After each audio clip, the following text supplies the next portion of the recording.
an interest from a healthcare perspective to be around children.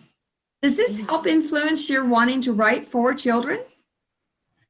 Now, yes. Actually, now, yes. After this book, I started noticing that many kids nowadays, they don't read that much. Ooh, And okay. um, my coworkers also talk about it. And I'm thinking, I think this is what I'm going to try to uh, do from now on. Okay, so we're going to get more books from you. I can tell. I can hear it in your voice. Book 2 is already written. Okay. And I'm praying that probably by the end of 2021, it could be released. Oh, Yes. very nice. Very nice. And I'm blessed to have those kids who help me too, because without them, I wouldn't have finished this project. Oh no, that's very nice. So, I mean, there are several different characters that are in this book, and they're very, very exciting. You have uh, you know, a dog named Emerald who's Yeah. helping Fancy to find Leo. So you have lots of characters. Does that make it more exciting, do you think, for children? I believe so.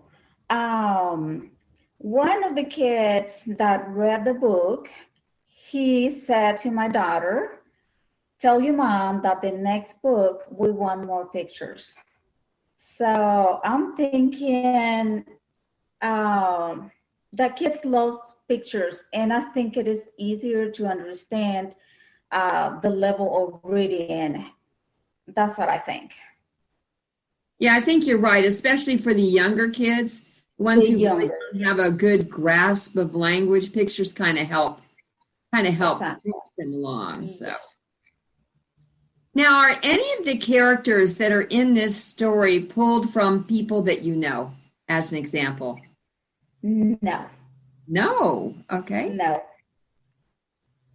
How about animals that were a part of your world? Are they all fictitious, or did you pull them from animals that you knew? It is very interesting because before I wrote the book, I had the name Leo.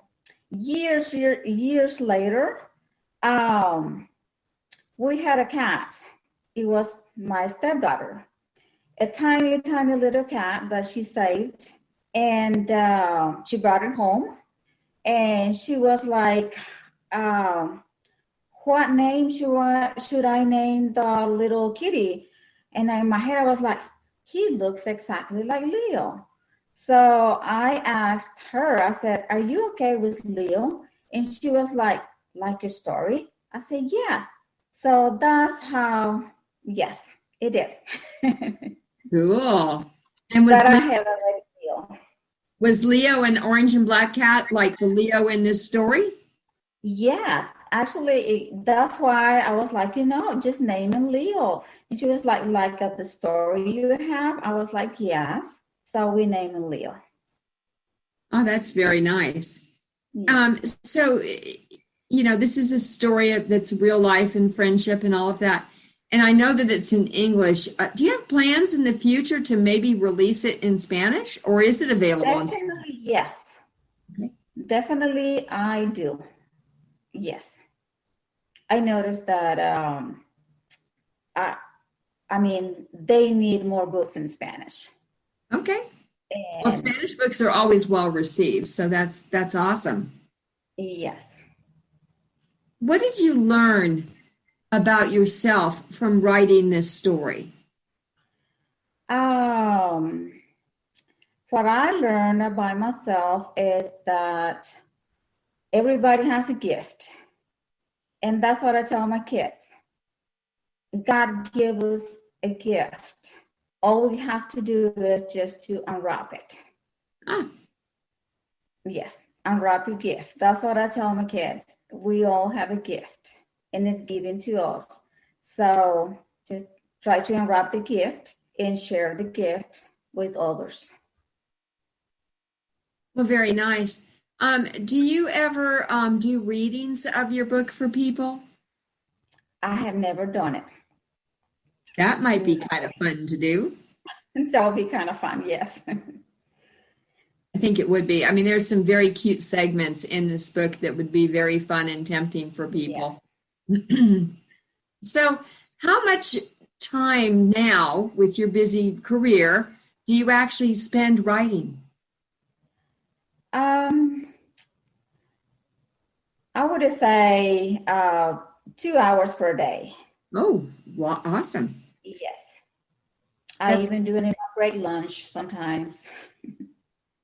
Oh, so you carry around your little notepad, or are you an electronic digital person? I like handwriting. For me, it's much easier. I carry a little something to write any ideas that come to my head, and then I just put them in handwriting. There you go. Yes. So that's a good tip for people, is to keep a little book around and start writing stuff down. Would you suggest that? Yes. To other people? Yes, I recommend that. Yes, I think it's much easier. It works for me. Yes. Well, I think I'm looking forward to your next book too. I mean, this is kind of exciting. I like children's books. I like children's books that are engaging. And this one seems to hit on all cylinders that way. Mm-hmm. So, sorry. Okay. So on this book, do we have any other events or signings that you might do with it coming up? We're talking about the next one? No, this one. I mean, are there going to be other introductions for other libraries or anything that you're investigating? Yes, I am. I'm thinking about it, and that's the plan. Okay.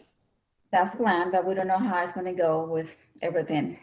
Oh, of course. So we're going to take another short break to hear from our sponsors. And when we come back, I want to kind of get into how people can find you and follow you and all of that. All right? Okay, that'll work. Authors Marketing Guild, a membership-owned company where authors can learn how to better market and sell their books. Join us at authorsmarketingguild.com. Marianne Fairmouth is a career consultant with 30 years' experience in the national recruiting world, a multi-award-winning author in multi-genres, and a speaker that gives presentations to help you succeed. Her book, Revolutionary Recruiting, made the top 20 global list of recruiting books. Find her on Amazon, your favorite bookstore, or at fairmouth.com.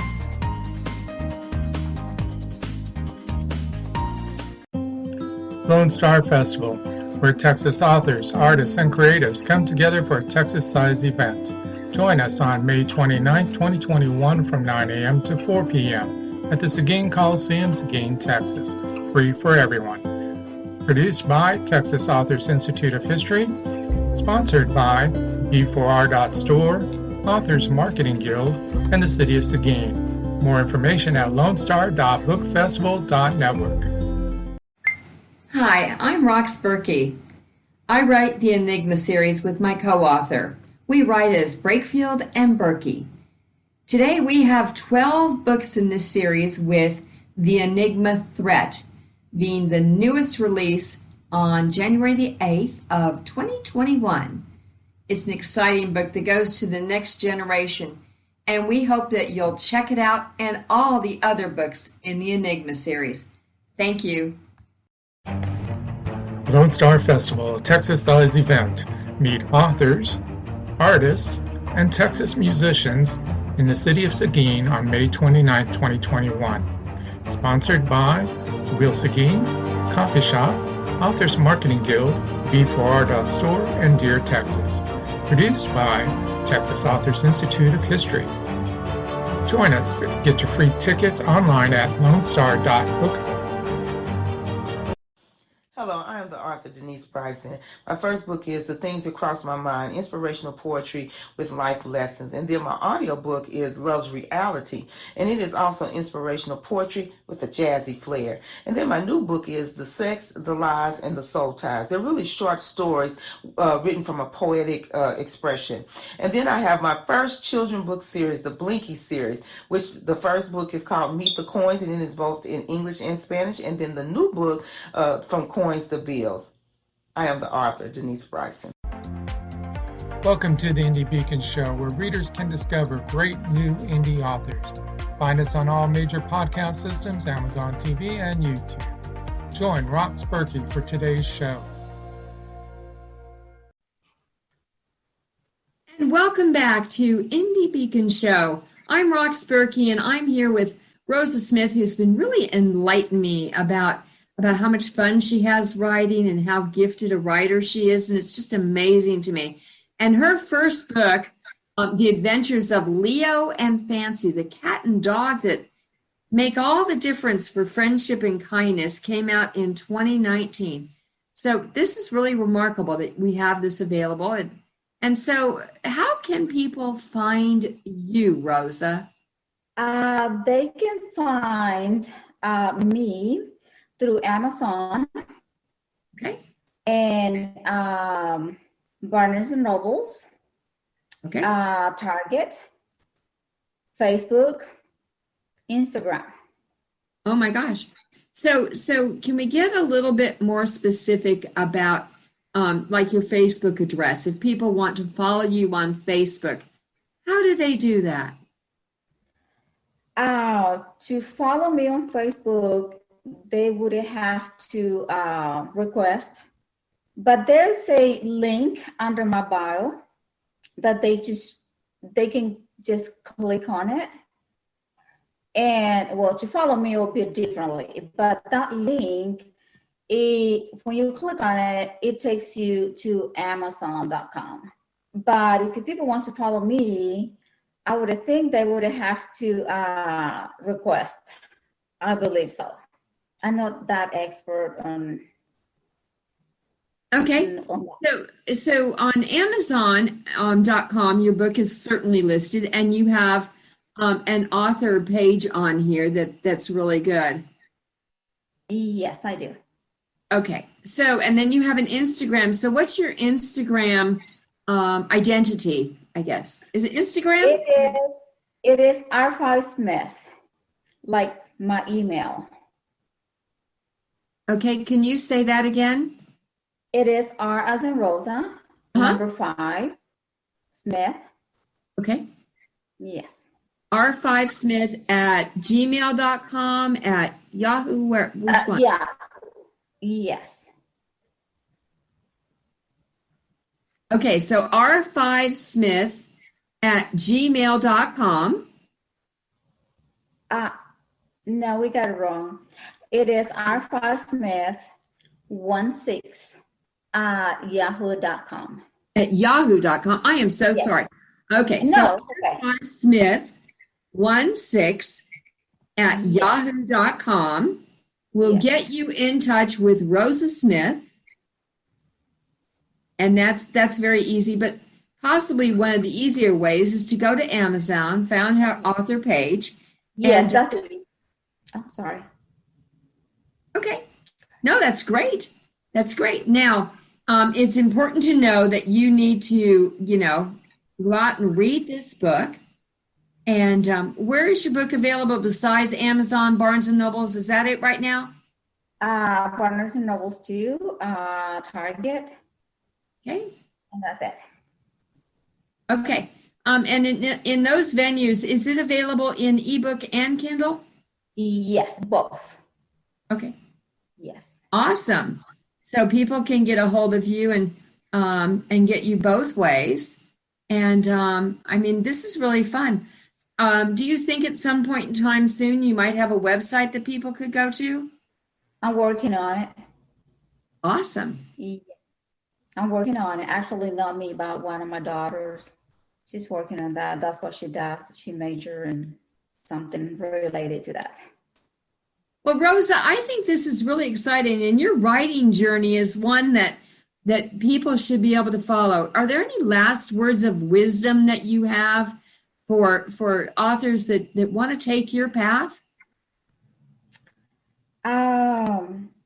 What I would say always it is just follow your dream.